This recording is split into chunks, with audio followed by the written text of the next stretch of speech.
الحمد لله رب العالمين، والصلاة والسلام على سيد الأنبياء والمرسلين وعلى آله وأصحابه أجمعين. أما بعد، فقد قال الله تبارك وتعالى في القرآن المجيد والفرقان الحميد: أعوذ بالله من الشيطان الرجيم، بسم الله الرحمن الرحيم. إن صلاتي ونسكي ومحياي ومماتي لله رب العالمين. أو كما قال عليه الصلاة والسلام: صدق الله العلي العظيم وصدق رسوله النبي الكريم، ونحن على ذلك من الشاهدين والشاكرين، والحمد لله رب العالمين. اللهم صل على محمد وعلى آل محمد كما صليت على إبراهيم وعلى آل إبراهيم إنك حميد مجيد. اللهم بارك على محمد وعلى آل محمد كما باركت على إبراهيم وعلى آل إبراهيم إنك حميد مجيد. سنتوں سے جو فارغ ہو گئے وہ آگے آ جائیں، اور جو سنتوں سے فارغ نہیں وہ پیچھے ہو جائیں. اللہ تبارک و تعالیٰ کا بے انتہا احسان ہوا، کرم ہوا کہ اس نے ہم سب کو تمام ضروریات سے، تمام مشغولیات سے نکال کر اپنے پاک گھر میں آنے کی توفیق عطا فرمائی. اور اللہ تبارک و تعالیٰ کا سب سے بڑا احسان و کرم یہ ہوا کہ اس نے ہم سب کو ایمان والے گھر میں پیدا فرمایا. بہت سارے حضرات ایسے ہوں گے جو کھیتوں میں، مارکیٹوں میں کچھ نہ کچھ کام کاج کر رہے ہوں گے، لیکن اللہ تبارک و تعالیٰ نے انہیں توفیق نہیں دی، وہ مسجد تک نہیں پہنچ پائے. اللہ تبارک و تعالیٰ اپنے خاص بندے کو ہی توفیق دیتے ہیں، عنایت کرتے ہیں. میرے محترم بزرگوں، انسان کھیتی کرنے کے لیے بہت ساری قربانیاں پیش کرتا ہے. سب سے پہلے شروع کی قربانی، پھر بیچ کی قربانی، پھر آخر کی قربانی. میرے محترم بزرگوں، انسان جو پیدا ہوا ہے کچھ نہ کچھ سبب ہے، کچھ نہ کچھ وجہ ہے، یوں ہی پیدا نہیں ہو گیا. میرے محترم بزرگوں، اللہ تبارک و تعالیٰ کو اگر عبادت کا ہی کام لینا ہوتا تو فرشتوں سے لے لیتے. کچھ فرشتے ایسے ہیں جو قیامت تک رکوع میں ہی رہیں گے، کچھ فرشتے ایسے ہیں جو قیامت تک سجدے میں ہی رہیں گے، کچھ فرشتے ایسے ہیں جو قیامت تک کھڑے کے ہی کھڑے رہیں گے. میرے محترم بزرگوں، اگر دین کا کام لینا ہوتا تو فرشتے ہی کافی تھے. ہم اور آپ ایک آزمائش کے لیے پیدا ہوئے ہیں، ایک امتحان کے لیے پیدا ہوئے ہیں، یہی پیدا نہیں ہوئے. میرے محترم بزرگوں، کسی بچے کا امتحان ہوتا ہے کالج میں، یونیورسٹی میں، اور رات دن ایک کر کے محنت کرتا ہے، جب جا کے اسے کامیابی ملتی ہے. میرے محترم بزرگوں، ہمارا اور آپ کا کامیابی اصل آخرت ہے. یہ دنیا چند دنوں کی زندگی ہے، کسی کو ہمیشہ نہیں رہنا ہے. جو اصل زندگی ہے وہ ہماری آخرت کی زندگی ہے. یہاں تو ہم آزمائش امتحان کے لیے پیدا ہوئے ہیں. اچھے نیک عمل کر کے ہم جائیں گے تو ہمارے ساتھ اچھا سلوک کیا جائے گا، اچھا برتاؤ کیا جائے گا. میرے محترم بزرگوں، انسان کے ویوہار اخلاق سے ہر چیزوں کو پہچان ہوتی ہے. انسان کی جو پہچان ہوتی ہے ان کے اخلاق سے ہوتی ہے، ان کے کردار سے ہوتی ہے. اپنے اخلاق جیسے بنائیں گے ویسے آپ کی کردار بنیں گے، ویسے آپ کی پہچان بنے گی. میرے محترم بزرگوں، کسی کی پہچان باپ دادا سے ہوتی ہے، کسی کی پہچان خود سے ہوتی ہے. انسان کہیں جانے کے لیے تیاریاں کرتا ہے. میرے محترم بزرگوں، اصل جو ہمارا آخرت کا مقام ہے، آخرت کا سفر ہے، اس کی تیاری ہمیں کیسے کرنی ہے. شادی میں، بیاہ میں، کھیتوں کا کاروباری میں، بزنس میں لوگ تیاریاں کرتے ہیں. لیکن جو ہمارا اصل مقام ہے، اصل ٹھکانہ ہے، اصل جگہ ہے، اس کی تیاریاں کیسے کریں گے؟ میرے محترم بزرگوں، اس کی تیاریاں نماز ہے۔ جس کی نماز صحیح اس کا ہر کچھ صحیح ہے، جس کی نماز درست نہیں اس کا کوئی کام صحیح نہیں ہوگا، اس کا کام سارے کام ہی ادھورا ہوگا۔ میرے محترم بزرگوں، نماز کے متعلق ارشاد ربانی ہے کہ کچھ لوگ اپنی قبروں سے جو اٹھیں گے ان کی شکل خنزیر کی طرح ہوگی۔ ایک آیت ہے قیامت آنے سے پہلے پہلے سارے جانور مٹی ہو جائیں گے، لیکن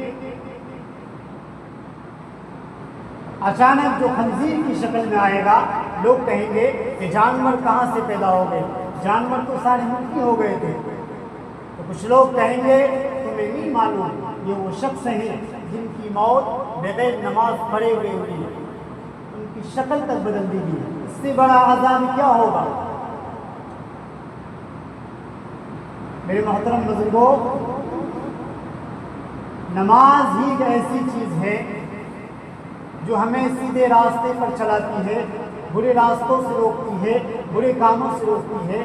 انسان پورے دن جھوٹ بولے، پورے دن غلط کام کرے، لیکن وقت پہ نماز ادا کرے تو نماز کی بدولت ان کو برے کاموں سے نماز روک دے گی، چغل خوری سے نماز روک دے گی، غلط کاموں سے نماز روک دے گی، لیکن بشرط کہ نماز خشوع و خضوع کے ساتھ پڑھی جائے۔ حضرت علی کی طرح نماز ہونی چاہیے۔ میرے محترم بزرگوں، لڑائی کے دوران حضرت علی کے پاؤں میں کوئی تیر گھس گیا، وہ نکالنے کے لیے نہیں دے رہے تھے، تو لوگوں نے آپس میں مشورہ کیا جب یہ نماز میں مشغول ہو جائیں اس وقت ہم سب نکالیں گے۔ میرے محترم بزرگوں، حضرت علی رضی اللہ تعالیٰ جب نماز میں مشغول ہو گئے تو صحابہ کرام مل کے اس تیر کو نکال دیا۔ جب آپ نماز سے فارغ ہوئے سلام پھیر کر تو دیکھا صحابہ اکٹھے ہوئے بیٹھے ہیں، تو آپ نے کہا شاید آپ سب ہمارے تیر نکالنے کے لیے آئے ہیں۔ تو صحابہ نے کہا علی تمہاری نماز کیسی نماز ہے، تمہاری تیر نکال دی لیکن تمہیں پتہ تک نہیں چلا۔ اور ہم نماز پڑھتے ہیں مسجد میں، ہمارا دھیان ہوتا ہے کاروبار میں، ہمارا دھیان ہوتا ہے گھر میں، ہمارا کوئی سامان گم ہو جائے تو سامان کی یاد تازہ ہوتی ہے نماز میں، مچھر پڑ جائے ہاتھ چھٹپٹانے لگتے ہیں۔ میرے محترم بزرگوں، اصل نماز خشوع و خضوع کے ساتھ، اطمینان کے ساتھ، جیسے کہ ہم نماز یوں پڑھ رہے ہیں جیسے کہ ہمیں اللہ تبارک و تعالیٰ دیکھ رہے ہیں، یا اللہ تبارک و تعالیٰ کو ہم دیکھ رہے ہیں۔ میرے محترم بزرگوں، اگر آپ کی نماز صحیح ہے تو آپ کا ہر کام صحیح ہو جائے گا۔ نماز ایک ایسی چیز ہے، اگر آپ کی نماز درست ہو گئی تو جتنے سوالات ہوں گے آگے سارے سوالات درست ہو جائیں گے۔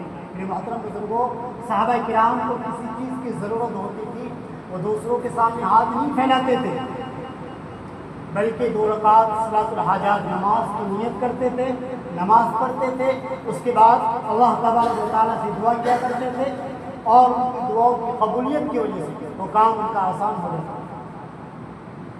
وہ نماز کی بدولت تھی جو آٹے کی چکی چلنے لگی تھی۔ میرے محترم بزرگوں، اس آٹے کی چکی سے اگر وہ کپڑا نہ ہٹایا جاتا تو تا قیامت تک لوگ اسی آٹے چکی سے آٹا کھاتے رہتے، لیکن آٹا کبھی ختم نہیں ہوتا۔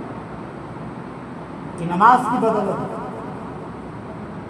اس لیے میرے محترم بزرگوں، سال کی 3 نمازی نہ بنے، بلکہ پورے نماز، جیسے کوئی نمازی ایسے ہیں جمعے کے دن دکھتے ہیں، کوئی نمازی ایسے ہیں بقرعید کے دن دکھتے ہیں، کوئی نمازی ایسے ہیں جو عید کے دن دکھتے ہیں، کوئی نمازی ایسے ہیں جو رمضان المبارک میں دکھتے ہیں۔